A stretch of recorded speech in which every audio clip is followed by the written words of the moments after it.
हमारी Indian audience इतनी ढीठ किस्म की है कि ये क्रिएटिविटी के पीछे कम और कांड के पीछे ज्यादा भागती है। मार्केट में भले ही नई नस्ल का कॉन्सेप्ट आ जाए, लेकिन ये सिर्फ स्वैग के नाम पे जागती है।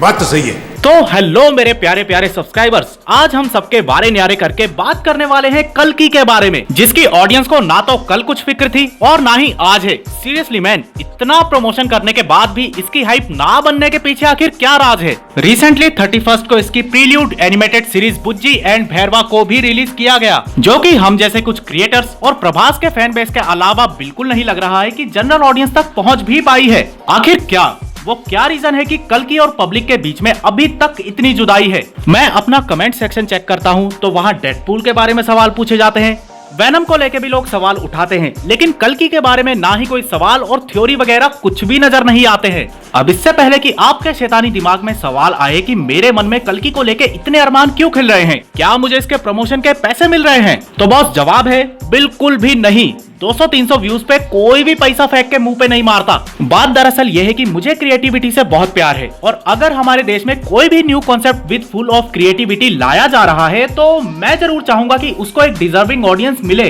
कल्कि इंडिया की पहली ऐसी मूवी है जो कॉमिकॉन जैसे अमेरिकन इवेंट में फीचर की गई है, और जिस लेवल पे इसका प्रमोशन किया जा रहा है, ट्रस्ट मी, ऐसा पहली बार हुआ है 17-18 सालों में।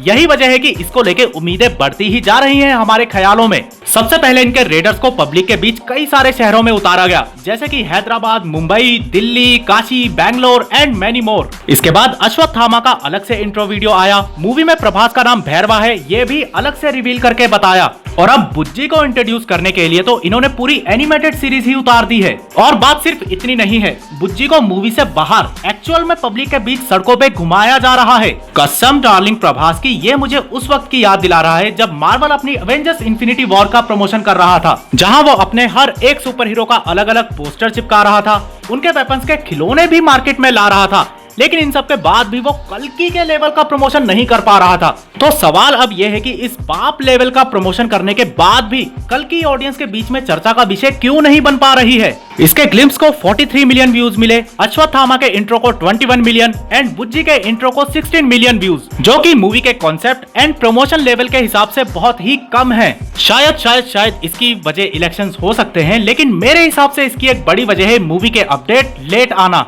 लगभग 10 महीने पहले 21 जुलाई 2023 में इनका फर्स्ट ग्लिम्स आता है, जो कि पब्लिक के बीच में थोड़ी हाइप भी बनाता है, और इसके बाद ऑलमोस्ट 6 महीने बीत जाते हैं, लेकिन ये लोग पलट के हमें एक भी अपडेट नहीं दिखाते हैं। फिर ले दे के बड़ी मुश्किल से ये मूवी की रिलीज डेट अनाउंस करते हैं 9 मई, लेकिन उसके बाद हालात फिर से वही। ग्राउंड लेवल पर रेडर्स को भेज के ये प्रमोशन तो करवाते हैं, लेकिन घर बैठी ऑडियंस तक ये नहीं पहुंच पाते हैं, और फिर से 3 महीने यूं ही बीत जाते हैं। हाँ, इसके बाद ये अश्वत्थामा का इंट्रो वीडियो लाते हैं, लेकिन चीजों को उतना दुरुस्त नहीं कर पाते हैं, क्योंकि ये कुछ क्रिएटर्स और फैन बेस के बीच में ही सर्कुलेट होकर रह जाता है। उम्मीद के मुताबिक ये एक बड़ी ऑडियंस को टारगेट नहीं कर पाता है। एंड नाउ फाइनली इनकी prelude animated series Bujji and Bhairava, इसका हिंदी टीजर 5 मिलियन व्यूज भी नहीं ला पाया। ये बहुत ही शॉकिंग था। सीरीज की बात करूं तो just amazing, totally Hollywood feel था बॉस। अगर आपका कल्कि देखने का प्लान है तो उसका कॉन्सेप्ट समझने के लिए इस सीरीज को जरूर देखना, और जिनका प्लान नहीं है वो भी इस सीरीज को जरूर देखना। पूरा मजा आएगा, पैसा वसूल हो जाएगा, अपन की गारंटी है। और 10 तारीख को इसका ट्रेलर आ रहा है, तो क्या ऑडियंस के बीच में पहुंच पाएंगे इसकी हाइप की हवाएं? कमेंट करके बताएं। मैं बताऊं?